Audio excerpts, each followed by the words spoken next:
आपने टाइम दिया।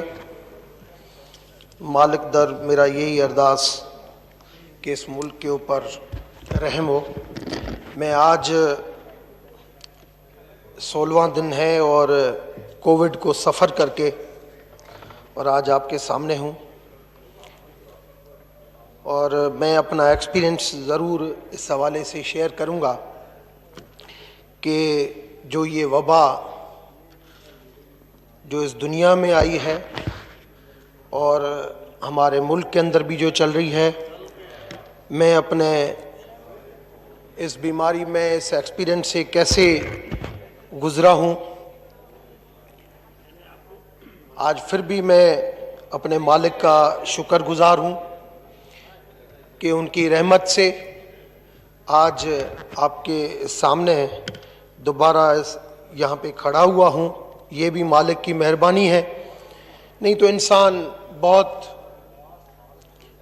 अपनी लाइफ के अंदर बहुत सारी गलतियाँ भी करता है और जब आदमी खुद ऐसे हालात से गुज़रता है तो उसको एक सोचने का मौका भी मिलता है कि मैंने अपनी ज़िंदगी के अंदर जो मुझे ये हमारी संस्कृत ज़बान में कहते हैं कि मनुष्य देही जो मिली है, ये जो इंसान का जो रूप मिला है वो इंसान का रूप आदमी को एक समझ के मुताबिक चलना चाहिए। खुदा ने जो है उसके लिए जो अक्ल दी है कि उसको इस्तेमाल करें और आगे बढ़ें, मगर इंसान बहुत खता का घर है, बहुत ज़्यादा गलतियां भी करता है। मगर इन 14 दिनों के अंदर मैंने 12 दिन तकरीबन अपने मोबाइल भी बंद रखे और जिस हालात से मैं गुज़रा, मैं समझता हूँ कि खुदा न करे किसी को ऐसी तकलीफ़ हो। जब मुझे बुखार आया, मैं यहाँ पे अकेला था, फैमिली मेरी उधर थी और मुझे जब तकलीफ़ हुई तो मैंने कहा कि मैं हॉस्पिटल जाऊं। मेरे कुछ MNAs भी जो है वो भी इस वबा से गुजर रहे थे। मैंने एज ए डॉक्टर मैंने कहा कि पहले मैं अपना ऑक्सीजन लेवल चेक करने के लिए और उसको मेंटेन करने के लिए ऑक्सीजन सिलेंडर कहीं से लूं, मगर पूरे इस्लामाबाद और पिंडी के अंदर बहुत ज़्यादा हर दाम के अंदर ख़रीदने की कोशिश की, मगर मुझे ऑक्सीजन सिलेंडर नहीं मिला। उसके बाद जब पता चला कि हम 12 MNAs हैं, 10-12 MNAs इस चीज़ से गुजर रहे हैं कि हो सकता है पार्लियामेंट लाजिस के अंदर हो इत्फाकन से अगर कोई तकलीफ़ किसी को हो जाए, मगर वो भी नहीं मिला। फिर मैंने पोली क्लिनिक को देखा तो पोली क्लिनिक ने कहा कि हमने अपनी एडमिशन्स जो है वो बंद कर दी है। फिर मैं पिम्स में गया, मैंने कहा मैं पिम्स को जाके विज़िट कर लूँ।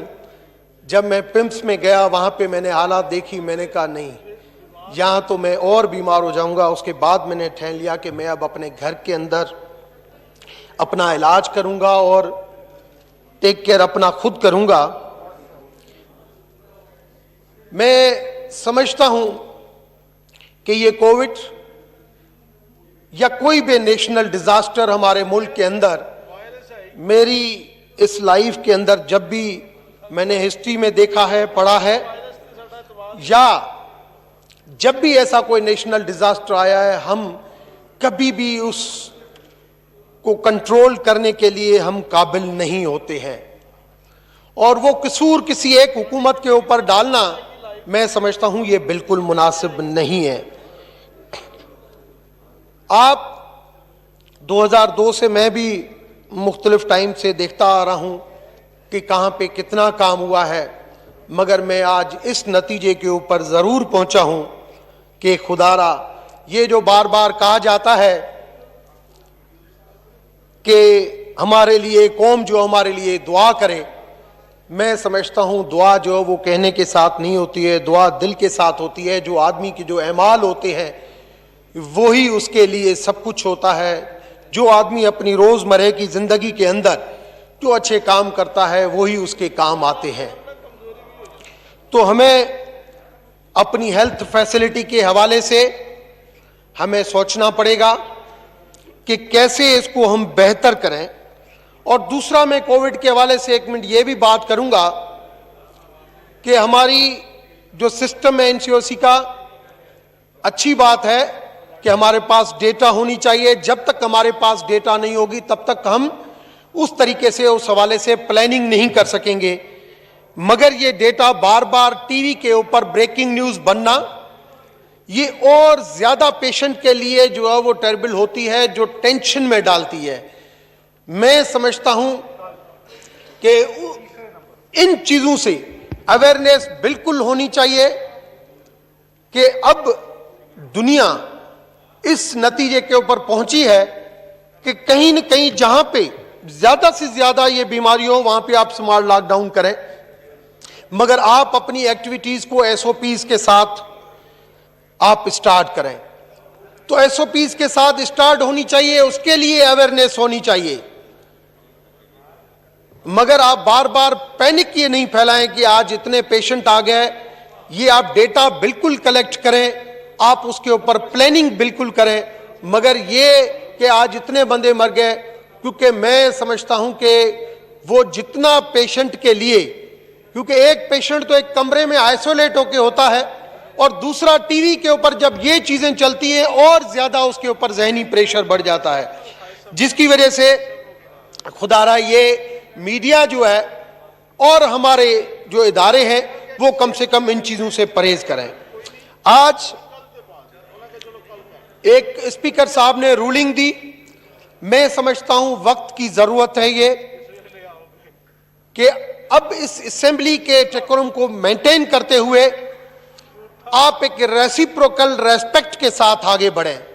मैं समझता हूं इस ऐवान के अंदर जो भी पार्लियामेंटेरियन इलेक्ट होके आता है या सिलेक्ट होके आता है, कम से कम इस ऐवान के तक़द्दुस को मेंटेन करना हर उस पार्लियामेंटेरियन का फर्ज बनता है।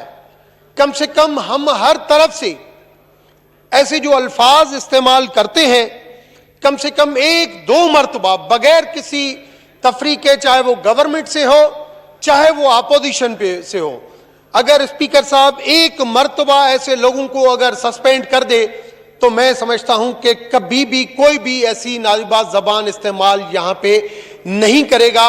और इस असेंबली के अंदर हम फेवरेबल माहौल में, क्योंकि इस वक्त मुल्क के अंदर जो क्राइसिस है, मैं ये नहीं कहता कि हमारी हुकूमत ने 2 साल के अंदर बहुत ज्यादा कोई इतने अच्छे काम कर दिए जिसकी वजह से मैं कहूं, मगर ये आप जरूर माने कि कुछ ऐसी रवायतें आई हैं जो माजी में नहीं थी, जिनको अप्रिशिएट करना चाहिए। जैसे हर ट्यूसडे के दिन कैबिनेट की मीटिंग, ईसीसी की मीटिंगें, या आप माजी में जब भी कोई ऐसी रिपोर्ट या कमीशनें बनती थी, कभी किसी की रिपोर्ट नहीं आती थी, अब कम से कम वो वायदे पूरे किए जा रहे हैं, अब वो रिपोर्टें आम हो रही है। क्यों नहीं हम अपनी जातियात से निकलें। मुझे वो भी वक्त याद है जब एनएफसी अवार्ड के ऊपर, जब इसी पाकिस्तान स्टील मिल के ऊपर, जब इसी पीआईए के ऊपर शाहिद खाकान साहब प्राइम मिनिस्टर थे, मिफ्ताह इस्माइल यहां पे बात करते थे, वो कहते थे कि नहीं एनएफसी अवार्ड रिव्यू होना चाहिए, नहीं पाकिस्तान स्टील मिल प्राइवेटाइज होनी चाहिए, सारी बातें करते थे। मगर जब आज ये गवर्नमेंट कर रही है तो कहते हैं। मैं समझता हूं वक्त आ गया है कि आप रियलिस्टिक पोजीशन के ऊपर जाएं। इस मुल्क के अंदर जो जहां पे इस मुल्क के अंदर जहां पे मुल्क ये खड़ा है उसमें किसी ने कोई कसर नहीं छोड़ी है, मगर कफारा ये होता है, ये जो सूरज ग्रहण का होना, 5 जुलाई को दोबारा चांद ग्रहण का होना, ये खुदा हमें दिखाता है।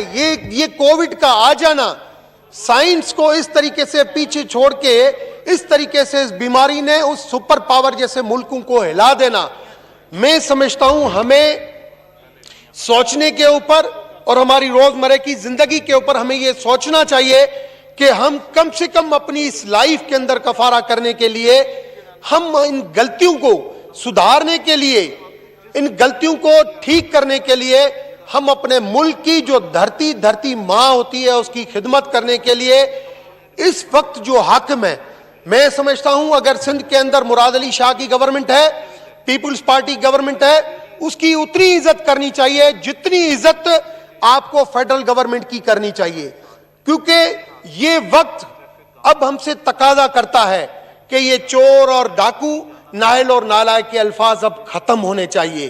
कम से कम अब हम इस मुल्क को सही ट्रैक के ऊपर लाने के लिए हम ये सही किस्म से खिदमत करके इस मुल्क को हम राइट ट्रैक के ऊपर लेके जाएं। हमारे मुल्क के अंदर जो इकोनॉमिकली क्राइसिस कोई आज से कर्जे नहीं है कि आज से इस चीज की नहीं है, ये डेफिसिट बजट पहली मर्तबा नहीं आ रही है, मगर आप देखें कि जिस तरीके से करंट अकाउंट डेफिसिट को कंट्रोल किया गया, इकोनॉमिक्स के अंदर मुख्तलिफ पॉलिसीज होती हैं कि जो पॉलिसीज हर हुकूमत अपनी तौर पे लेके आती है।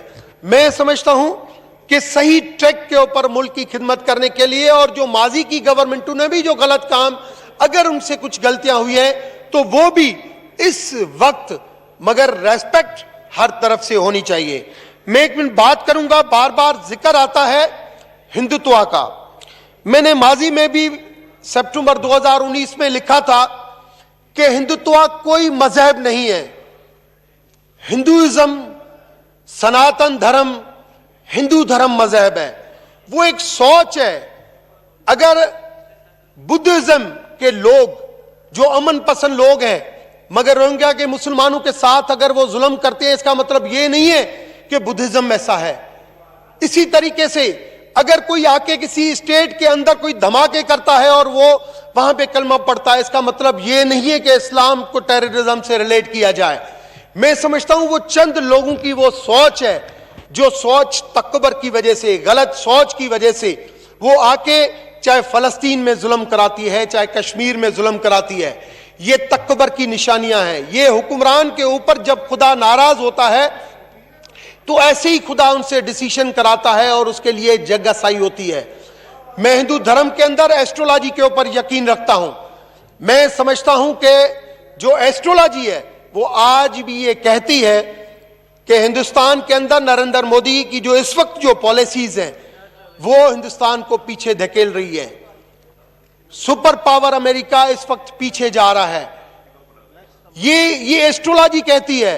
मगर तब फिर भी हमें कम से कम इसको बार बार हमारे हुक्मरानों की तरफ से, कल भी मैंने एक स्टेटमेंट देखी कि हिंदुत्व, कोई हिंदुत्व नहीं है। ये जो चीजें हैं, ये चीजें हमारे लिए और ज्यादा मसले मसाइल जो है वो पैदा करती हैं। मैं समझता हूं वो सोच है, उस सोच से जो है वो उस सोच को जो है रिग्रेट करना चाहिए। मैं बात करूंगा, कल मैंने बिलावल साहब की एक स्पीच सुनी जिसके अंदर उन्होंने कहा जेपीएमसी के बारे में और एनआईसीवीडी के बारे में कि ये हॉस्पिटल है।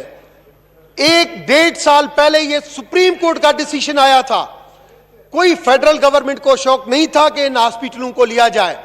सुप्रीम कोर्ट के डिसीजन आने के बाद भी 1 साल तक उसकी बजट एलोकेट नहीं की गई कि अगर सिंध गवर्नमेंट उसको अपील में जाके उसका डिसीजन अपने फेवर में कराती है तो भली कराए, मगर उसके ऊपर जिस किस्म की बात की गई कि मैं ये नहीं होने दूंगा, मैं समझता हूं ये मुनासिब अल्फाज नहीं है। आप अगर आज भी 18th अमेंडमेंट प्रोविंशियल ऑटोनॉमी के ऊपर हर पॉलिटिकल पार्टी चाहती है कि आप प्रोविंशियल ऑटोनॉमी के ऊपर हम यकीन रखते हैं, मगर माजी में 18th अमेंडमेंट के अंदर चाहे हेल्थ हो, चाहे एजुकेशन हो, चाहे माइनॉरिटीज हो, इन इश्यूज के हवाले से बहुत ज्यादा गलतियां हुई हैं। और ये मैं नहीं कहता, ये माजी की सारी हुकूमतों ने कहा है। तो उन सारी गलतियों को कैसे सुधारा जाए, उनको मिलके सुधारा जाए तो ये ज्यादा जो है वो बेहतर रहेगा। मेरा आखिर में यही अरदास होगा मालिक दर के इस मुल्क के ऊपर रहम करे और इस कोविड की बीमारी के अंदर इस वक्त बार बार मीडिया के ऊपर ज्यादा हाइप क्रिएट करना, ज्यादा दिखाना, इन चीजों को कम से कम गवर्नमेंट अपने तौर पे ये इंस्ट्रक्शन इशू करे कि अब बार बार इतने केसेस बढ़ गए, इतने डेथ हो गए। पेशेंट्स जो है जब एक आइसोलेट में होते हैं तो उनको बहुत ज्यादा इन मराइल से गुजरना पड़ता है और ज्यादा और मेंटली डिस्टर्ब होते हैं। बहुत शुक्रिया, थैंक यू वेरी मच। बहुत शुक्रिया जी। मोहतरमा शाजिया मरी साहबा। एक मिनट, मैं इनको बोल दिया अभी, इसके बाद आपको मौका देता हूं। जी जी, ख्वाजा आसिफ साहब। दाखिलत की है। आपने अगले दिन रूलिंग दी थी और वो रूलिंग जो है सारे हाउस ने वेलकम की थी। आज आप देख लें सर, जी हाँ, मैं दोबारा पूछता हूँ, ये बताता हूँ। बजट पे बहस जी हो हाँ। रही